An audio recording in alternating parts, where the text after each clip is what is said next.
وما خلقت الجن والإنس إلا ليعبدون. Pouvez-vous nous donner des conseils concernant la mémorisation? Quand j'ai beaucoup de mal à mémoriser, j'oublie très facilement. Comment concilier la mémorisation des sourates, hadiths, des moutons? Je dis, Allah subhanahu wa ta'ala a'lam, premièrement, en général, pour la mémorisation, il faut quoi?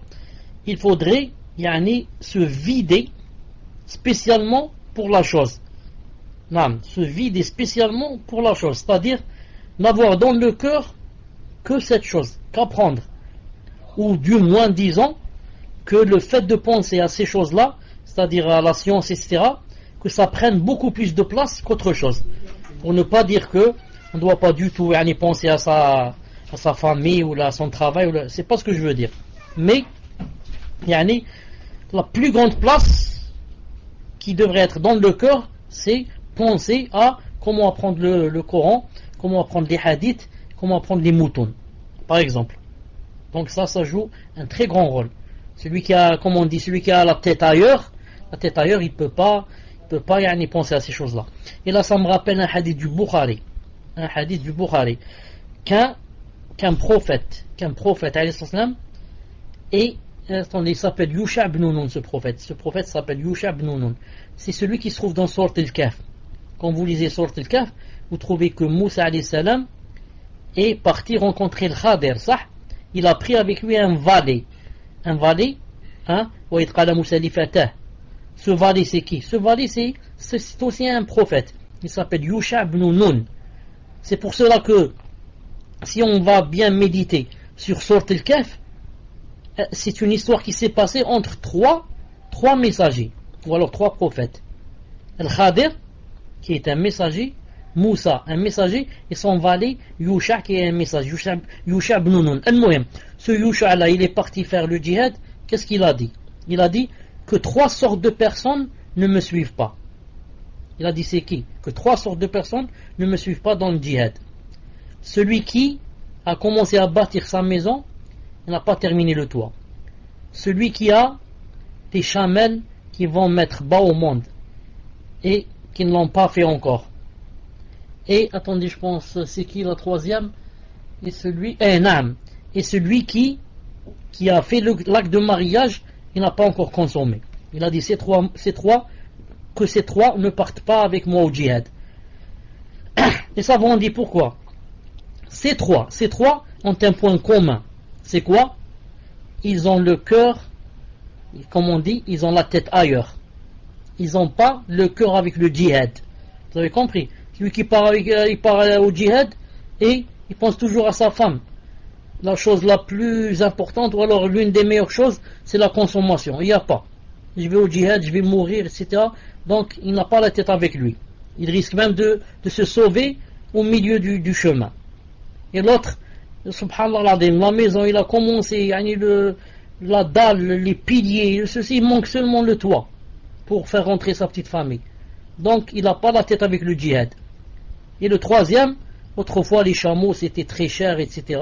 Maintenant il a une chamelle où là il va donner bas et il part comme ça, il la laisse. C'est vraiment difficile. Il a dit que ces trois-là ne me suivent pas. Donc pour que vous compreniez que quelqu'un qui veut faire une chose avec perfection, il faudrait qu'il ait sa tête avec lui. Quand on dit sa tête, c'est surtout son cœur. Il faudrait que son cœur soit présent. Son cœur soit présent. C'est pour ça qu'Allah Ta'ala dit dans un verset, Inna fi dhalika la dhikra liman kana lahu qalbun aw alqa sam'a wa huwa shahid. Il a dit, il y a en cela un rappel pour ceux qui quoi? Pour ceux qui ont un cœur. Certains vont dire pourquoi il y a des gens qui n'ont pas de cœur? Non, Allah Ta'ala veut dire celui qui a un cœur présent et vivant. Deux choses à la fois. Vivant, car tu peux avoir un cœur mort. Tu entends des centaines de rappels et ça rentre par une oreille, ça sort de l'autre. Mais Allah Ta'ala dit, il y a en cela un rappel pour celui qui a un cœur, c'est-à-dire quoi? Un cœur vivant. Et tu peux avoir un cœur vivant, mais il est absent. Il est avec le commerce ou là avec je sais pas quoi. Mais il a dit un cœur présent. Il faut être présent quand quelqu'un te parle pour être touché par le rappel. Je dis donc à cette sœur que yani, le muhim dans tout ça, c'est d'avoir un cœur vivant et présent. Un cœur vivant et présent quand tu vas apprendre le Coran, quand tu vas apprendre le hadith, quand tu vas apprendre le mouton. Reste maintenant comment concilier entre ces trois. Ceci, ça revient à la personne elle-même. C'est elle-même qui sont, où est-ce que par exemple c'est plus facile d'apprendre. Non. Si c'est plus facile par exemple pour elle d'apprendre le Coran, tant mieux, ce serait la meilleure des choses. Il n'y a pas comme celui qui connaît le Coran par cœur. Non. Et elle voit comment yani, concilier entre les deux ou entre les trois. Non. Comment apprendre yani, un peu de Coran, apprendre un peu de hadith, Si elle voit que par exemple c'est difficile et que son cœur si je puis dire c'est éparpillé dans son cœur, qu'elle délaisse une de ces trois choses. Par exemple qu'elle délaisse les moutons. Mouton c'est pas aussi important que le hadith par exemple. Donc qu'elle reste au Coran et au hadith. Naam. Et elle dit les moutons c'est pas une obligation pour moi, l'essentiel c'est que je comprenne le fiqh etc. Même si je connais pas le matn. Je vous donne un exemple c'est toi, c'est pas pour vous décourager. Moi par exemple, jamais je n'ai été intéressé par les moutons. Jamais. Si vous me dites maintenant donnez-moi un matn en arabe, je peux pas. Pourquoi? J'ai jamais été intéressé. Mais ça m'empêche pas que Allah Ta'ala m'a aidé, j'ai appris beaucoup de choses sans connaître les moutons.